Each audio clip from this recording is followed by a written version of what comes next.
नमस्कार दोस्तों, स्वागत है आपका आपके अपने YouTube चैनल पर। तो मित्रों, आज हम लेके आ चुके हैं आपके लिए डे 3 का टारगेट। ये जो टारगेट है, हम 3 सब्जेक्ट कर रहे हैं पहले महीने के अंदर, मतलब जुलाई के अंदर अपन 3 सब्जेक्ट कर रहे हैं। कौन कौन सी कर रहे हैं? एक तो भारत का, या फिर हम कहें तो पूरा का पूरा एंटायर ज्योग्राफी कर रहे हैं, जिसमें भारत के भूगोल और राजस्थान के भूगोल को अपन पहले लेंगे, विश्व के भूगोल को सबसे लास्ट में पटकेंगे, और राज्य व्यवस्था कर रहे हैं, और अपन साइंस एंड टेक और जनरल साइंस कर रहे हैं। इसको जुलाई के महीने में अपन खत्म करने की कोशिश करेंगे दोस्तों। तो मित्रों, आप आज का जो टारगेट है वो आपके सामने ये है कि भारत का भूगोल जो है उसमें से आपको मैदान करना है। कौन सा पार्ट करना है? मैदान वाला पार्ट करना है, ठीक है।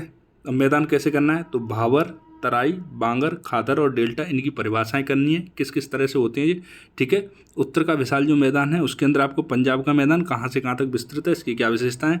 उसी तरह से राजस्थान का मैदान, गंगा का मैदान और ब्रह्मपुत्र का मैदान, ये मैदान कहाँ से कहाँ तक है, मतलब कहाँ से कहाँ तक, कहाँ से कहाँ तक इनकी जो अवस्थिति है वो कहाँ से कहाँ तक है, प्लस इनकी विशेषताएं क्या है, वो चीज़ आपको देखनी है, ठीक है।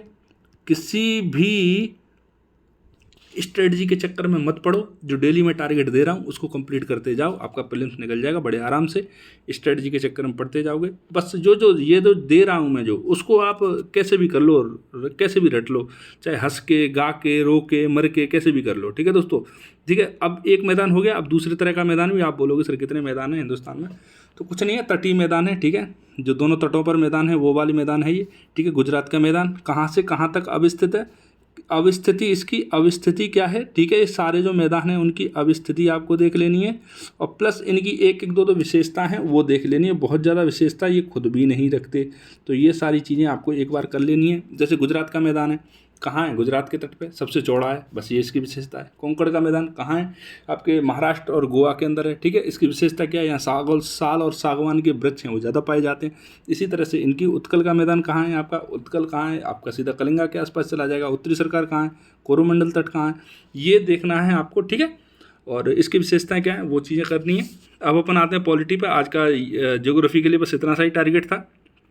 देखो, राज्य व्यवस्था में कुछ नहीं करना है आपको। राज्य व्यवस्था तो बहुत ही इजी चल रही है आजकल। ये जो संबंधित राज्य व्यवस्था में डीपीएसपी करने हैं आपको, नीति निर्धारण, जो नीति निर्देशक तत्व हैं वो, और मूल कर्तव्य, इनको क्रमबद्ध तरीके से याद करना है, क्योंकि आपसे पूछ लेगा कि चौथा मौलिक कर्तव्य क्या है, या एक मौलिक कर्तव्य दे देगा, फिर बोल देगा कि सीक्वेंस में कौन सा स्थान है इसका, ठीक है। और डीपीएसपी में आपको संबंधित जितने भी वाद हैं, इससे संबंधित क्या वाद विवाद है वो करने हैं, और अनुच्छेद सहित याद करना है कि आपको अनुच्छेद 38 में क्या है, 39 में क्या है, 40 में क्या है, 44 में क्या है। 44 तो बहुत इंपॉर्टेंट है, तो डीपीएसपी आपके एग्जाम के लिए इंपॉर्टेंट हो जाएगा, ठीक है मित्रों। तो और ये जो विज्ञान और प्रौद्योगिकी वाला है उसमें आपको रक्षा प्रौद्योगिकी करनी है, और रक्षा प्रौद्योगिकी में भी ज़्यादा कुछ नहीं करना है आपको। डीआरडीओ क्या है, स्थापना कब हुई, ध्येय वाक्य क्या है, ठीक है, इसकी स्थापना, इसका वाक्य क्या है, और इसके द्वारा कौन कौन से हथियार विकसित किए जा रहे हैं या किए गए हैं, कौन कौन से प्रोग्रामिंग चल रही है, फाइटर प्लेन कौन कौन से हैं, मिसाइल पटना वाली जरूर कर लेना, ठीक है। पृथ्वी अग्नि, त्रिशूल, नाग और आकाश, ठीक है, पटना कर लेना। और टैंक कौन कौन से वो कर लेना, T-90 वगैरह। और एक जो अंत में एक और चीज़ है वो मैं आपको बता दूं, वो कौन से, युद्धपोत, जो आपके विक्रांत वगैरह हैं, विक्रांत वगैरह जो हैं बहुत इंपॉर्टेंट है आपके लिए। जो भी आपके युद्धपोत हैं वो कर लेना, ठीक है। युद्धपोत, ये सारा कल का आपका, मतलब आज का आपका टारगेट है। तो दोस्तों, मैं कोशिश करूंगा आपको कि एक दिन पहले रात में 10-11 बजे आपका टारगेट डाल दूं, जिससे जो बच्चे सुबह 4 बजे या 5 बजे उठ के मेहनत करते हैं उनके लिए आसानी हो जाए, ठीक है दोस्तों। तो ऐसा मैं आज से ही करूंगा, मतलब अभी मैं जब ये रिकॉर्ड कर रहा हूँ वीडियो, तो रात में 10:30 बज रहे हैं शाम के, और मैं अभी इसको डाल देता हूँ, जिससे कि सुबह जो 4 बजे उठें बच्चे, 5 बजे उठें, तो उनको प्रॉब्लम ना आए, ठीक है मेरे मित्रों। तो मिलते हैं आपसे नई वीडियो में, तब तक के लिए जय हिंद, जय भारत।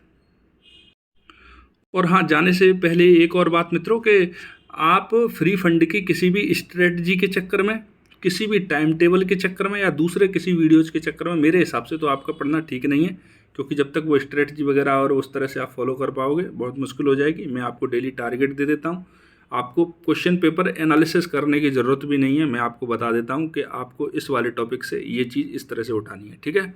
तो अब मिलते हैं आपसे नई वीडियो में, तसल्ली से इसका टारगेट पूरा करना। तब तक के लिए जय हिंद, जय भारत।